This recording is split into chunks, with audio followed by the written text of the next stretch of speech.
So whether you got hit hard by HCU, so many of us did, right? And there's not been hardly any recovery, maybe a little bit, but nothing like it was before. Or maybe you've been blogging for a while and you are like, I'm just not getting the results out of Pinterest that everybody else seems to be doing. Okay.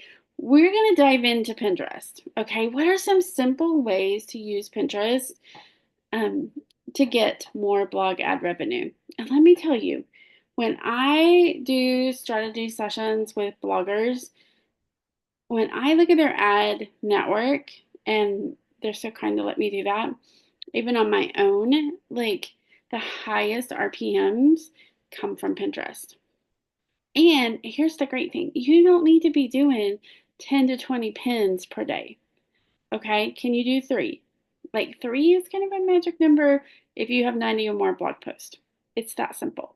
Okay, so we're going to jump in here. This is going to be a series. I'm going to do several videos. So this is series number 1 on 3 mistakes that's hurting you when it comes to Pinterest. Okay, let's clean things up. Okay, if you want me to review it, look at it, give you some suggestions, I have a mastermind. You can put your questions in there, all kinds of blogging questions, Pinterest questions, reviews, all those things, and I can take a look at it. Okay, so let's jump in here and take a look at it. Okay, so I'm going to show you accounts that are doing really well. Okay, and I'm going to show you some, and I want you to kind of diagnose with me. Okay, because I think so many times, like, we're in these accounts so much that it just feels like, oh my gosh, what am I doing? What am I not doing right? Okay, so let's jump in here. This happens to be my account. Okay, so you can see here, and let's talk about numbers for a second. I don't, so it says 1.7 million monthly views. I don't care about that. Okay, all I want you to care about is those outbound clicks. Okay, I want Pinterest to be your highest amount of traffic. Okay, so it's bringing in the most traffic, and you are just doing about 3 pins per day. If you have 90 blog posts, just 3 pins per day. Okay, super easy to do. So all we care about is outbound clicks. We don't care about these vanity numbers. Okay, so the first thing I want you to look at is your cover photo. When people look at this, do they know what you do? Okay, now let me give you some examples of things I found that I'm like, okay, so when I'm looking at this one, if you just looked at this cover, what would you think?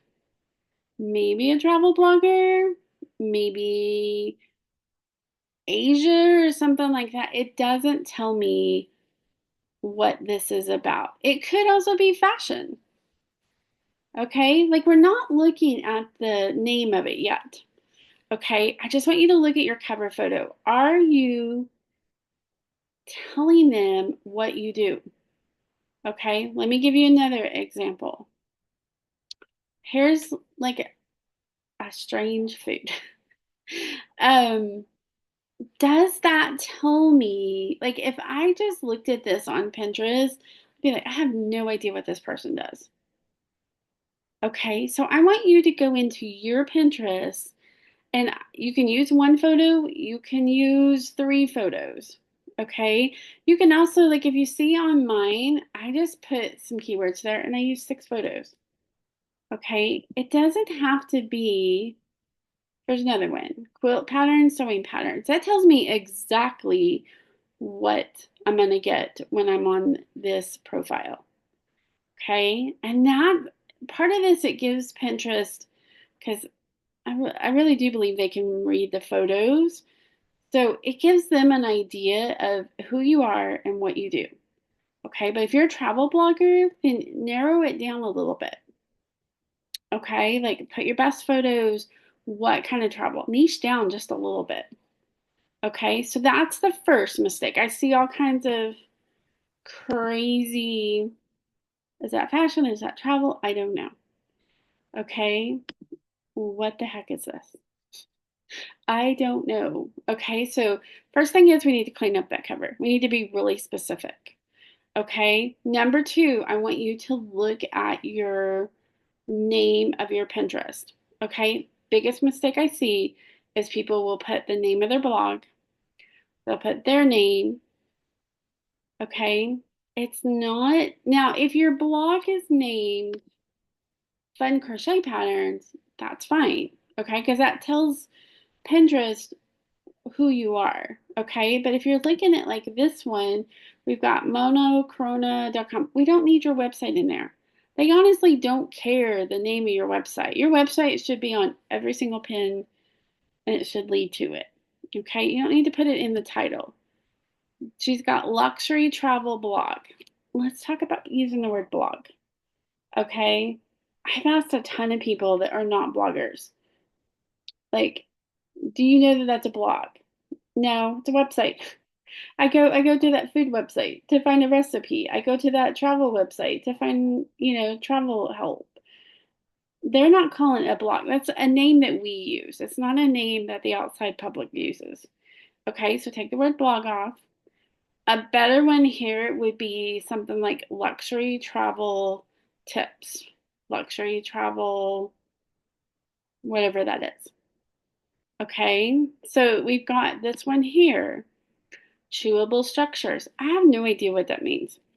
I'm guessing that this little watermelon thingamajigger camera is a chewable. I'm guessing that's what she means by chewable structure. Okay. Um, I would do something here. Um, how to use food as art, or art made from food, something like that. That would get me to know what that is. Okay. Now I will use Pinterest trends a lot of time to come up with some keywords for the name of the board. Okay, and you simply go into your settings and change that. Okay, now number three.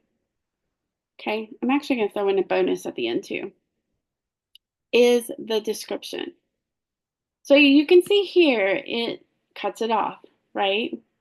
And so you want to go into Pinterest Trends, find two or three keywords. I don't want keyword stuffing here, but I do want you to think about this is about your reader. Okay, it's not about you. They honestly, and I know this sounds like it sounds a little mean, and I don't mean for it to, but they don't care about you. Okay? Like they just don't. You're gonna connect with them in email and other places where you can really like make a connection. Pinterest is not it. They're looking for a problem, they're gonna solve it. Okay? So like chewable structures doesn't like I would put something here like, edible food fun or edible food art or something like that. I would have to go into Pinterest and look at the keywords, honestly, to kind of come up with a few keywords. Okay. If we go back to this travel, so we've got Pinterest resident creator. What does that mean? I don't even know what that means, and I'm a Pinterest manager. I don't know what that means. Luxury meets adventure travel blogger sharing travel destination, travel ideas. So see, she's keyword stuffed here. Okay. So in two sentences, what does your blog do? Okay, maybe you're a food blogger. Quick and easy dinner recipes for families. That tells me what you do. Tells me what I'm going to get if I follow you. Okay, luxury travel tips. Like that's what they want. Okay, we're gonna talk about that in a totally different video because I've gotten a ton of results, especially with travel bloggers, because of the way I do pins. Okay, it's just different, and it's even for recipe blogs. Like there's just something that they're searching for from asking a ton of people that aren't bloggers. Sometimes we have to get out of our bubble. Okay, now the other thing I want you to look at, okay, is I want you to look at your boards. Okay, these should be keyword rich. What do I mean by that? Okay, you need to go into Pinterest trends and you need to look and find the keywords. Okay, you don't need a jillion boards. I mean, we've got boards going a ton of the ways back. Okay, I mean, same thing here. Here's my rule of thumb. You need to be able to post in that um, board at least once every 4 to 6 weeks. So if you've only got, good example, if you've only got, let's say you're a dessert, like you've got some dessert recipes. If you've only got one chocolate dessert recipe, you don't want to create a board that says chocolate dessert recipes. When you get about 5 or 6 of those or 10 of those, then you could do that. But until then, we could just say dessert recipes. Okay. You don't want to make them so niche down that you're trying to get something in there every 4 to 6 weeks. Okay. It makes it hard. And I don't want it to be hard. Okay. So I want you to look at your boards. You can go in and hide a board. Okay. I'm not going to talk about that here, but you can go in and hide boards. It's perfectly fine to do. Okay. You don't want to delete a board. If you delete a board, all those pins are gone. Okay, but if you hide the board, those pins are still there. Okay, but I want you to go in and look at your boards. You can see here, it says the last time that this board has been pinned to. Okay, both of these blocks look like they're inactive. So, like, let me go over to mine right quick. I purposely look at my boards. Okay, and you can see here, like 5 days, 3 weeks. So that one's right on the edge. There's one on crochet stitches that's at a month. Okay, but if you come in here, I do have quite a few boards, but I started with 3 to 4 boards. Okay, and then I started to just add. Okay, the all pins is just every pin you've pinned. Okay, if you have group boards, I you probably need to come ask me in the mastermind what to do with those because it depends on whether you're a part of it or you are in charge of it. Okay, not a big fan of group boards, but there are some instances I would want to post some questions to you first. Okay, but you can see here like actively. Okay, all of these are keyword rich. All of them are keyword rich. Okay, totally fine. You also don't need to do, let's say you're a food blogger and that's all you do. You've got one blog, it's a food blogger. You don't need to have a bunch of different boards that are like travel or crafts or anything like that. You don't need to repin anybody else's stuff. You need to only be pinning your stuff. Now, if you have multiple blogs and they're interrelated, then there is a more advanced strategy I can share with you. But at this point, I just want you to do this. Okay, so we're going to go in here. You're going to clean up your cover.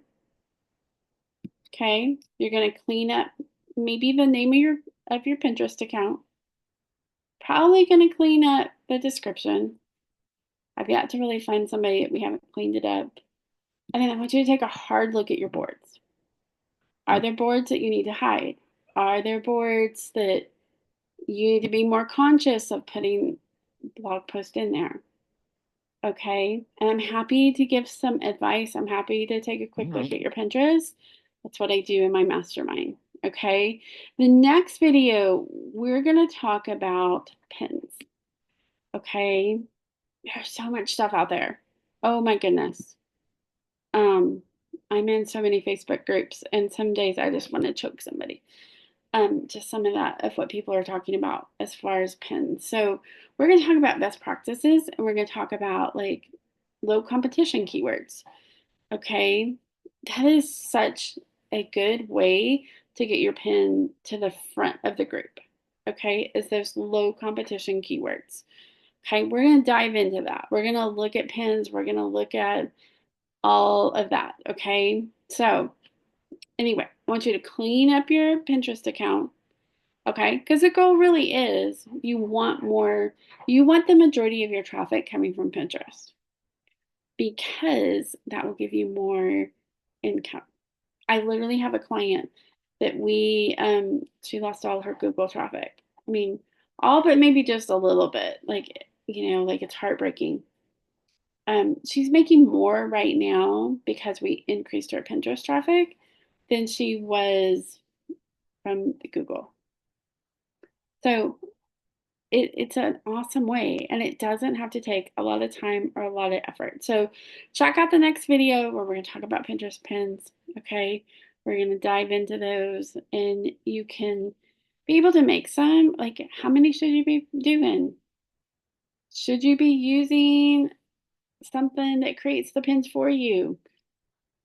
We're going to talk all things Pinterest pins. Okay, so make sure that you check out the next video. And I hope to see you in the mastermind where I can take a look at your account and really help you grow your Pinterest.